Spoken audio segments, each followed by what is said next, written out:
take your breath away. You're as cold as ice. It's held in January or February, when ice is a common problem and the water itself is only just above freezing. Many would agree with this sign. Indeed, those entering the annual Cold Water Championships question their own sanity the first time they tried it, but then they became addicted. I'm actually 94 and you can see that I'm looking like a 21-year-old. It's marvellous. It's the ice that does it. There's a fear factor before you go in. You overcome that, and there's a sense of achievement when you've done it. Hurry up. They act as if it's a summer's day, as I pulled my coat tighter around me, before joining them to experience the pain of a training session.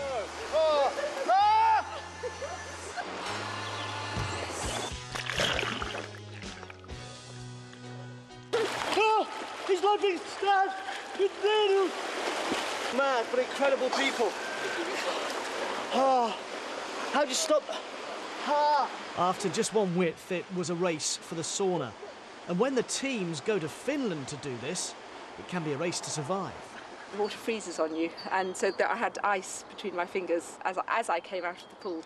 If you keep on doing it, I do think that you build up more resistance to cold. Great for hangovers.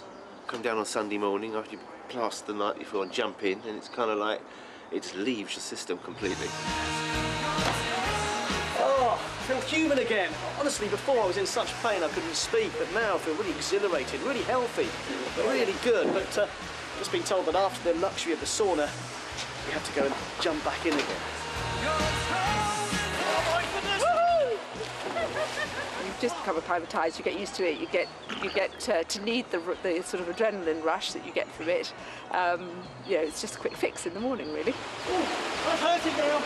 You do start to get used to it, but the lure of the dry towel never pulled so strong. Back to the sauna, and there it was just a case of getting warm, but they were saying in Finland it can actually be a real life, because if you've got 200 metres to get across to the sauna in Finland, across the snow, where it's minus 36, and you don't make it, you'd freeze within seconds. My goodness, what a thought. Yeah. But you're very brave. You have to go through a lot of pain, but then if you do that, you do get some benefits, and you do feel great afterwards.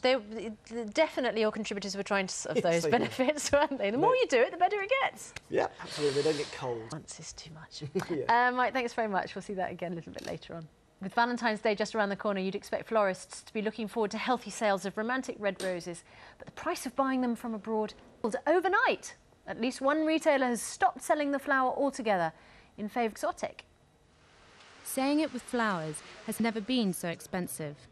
Intensive growing conditions to get the best roses to market on time means high energy costs for European suppliers. Many independent retailers have little choice in rate and pass the extra costs on to customers. But after 18 years, Exeter florist Margaret Drew has had enough of heartbreaking costs to her business. We're not doing red roses because they are so expensive, and we don't think they're the best value flower. They are Valentine's. They come in at about 3 times the price, which obviously we have to pass on because it is an international, worldwide celebration. That's why I guess it's supply and demand as well. Not always, but they're often sort of cut earlier and stored, and they're kept at storage, so they might not last as long. So cost-wise, we shouldn't be losing the money after. We won't have lots of roses left over, which are expensive. If they don't get sold on Valentine's Day, then nobody really wants a red rose. Instead, we're offering tropical flowers as an alternative, which are really long-lasting and really bright. Spring flowers, which are coming up from Cornwall, which are really nice this time of the year. This sort of short survey with the ladies beforehand, and they said that red roses actually weren't their most popular colour of roses. So we're doing all sorts of roses, but just not red ones. That's what the florist, but if it does have to be red roses for your loved one, there are still deals to be had. Supermarkets can often undercut independent retailers because they can buy in bulk. Margaret is hoping to set a trend now, with purple being the new red when it comes to saying I love you. Victoria Trench.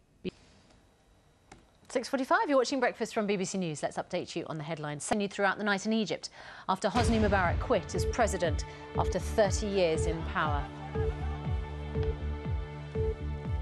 And the Justice Secretary has admitted the coalition will face difficult times when the middle classes realise how badly they'll be hit by the spending. Still to come on the programme this morning, Click reports on how computer hackers could act IT world a safer place by drawing attention to security weaknesses. Let's have a look at the weather. Darren Beck. Morning, Darren.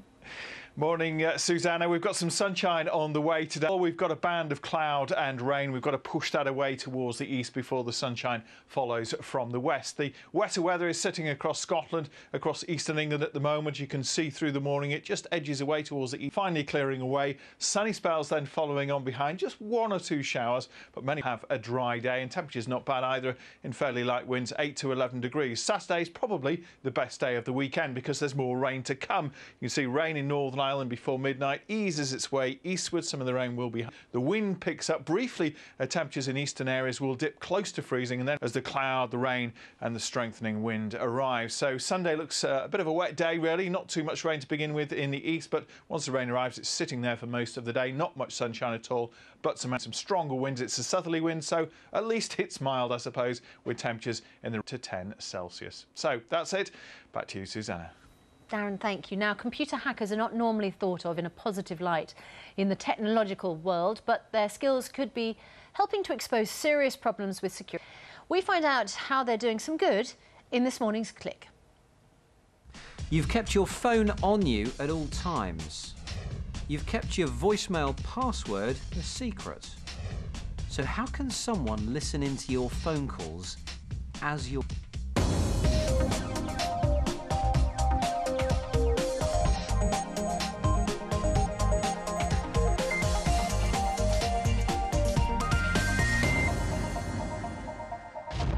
Welcome to Click. Hackers generally get a bad rap. The name is associated with viruses, damaged hard drives, cybercrime. But actually, the hacking simply means doing stuff with tech for which it wasn't intended.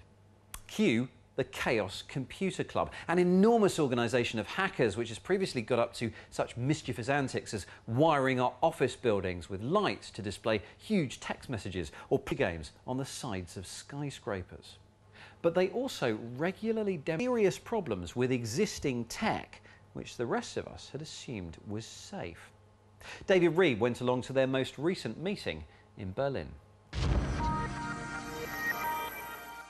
In internet years, the Chaos Computer Club is getting on its 27th annual congress. Few outside Germany have heard of this hackers organisation, and yet perhaps they should have. Concerns over privacy and the administrative use of technology missed as a German thing, informed by the country's troubled history with surveillance. But these days, these preoccupations are more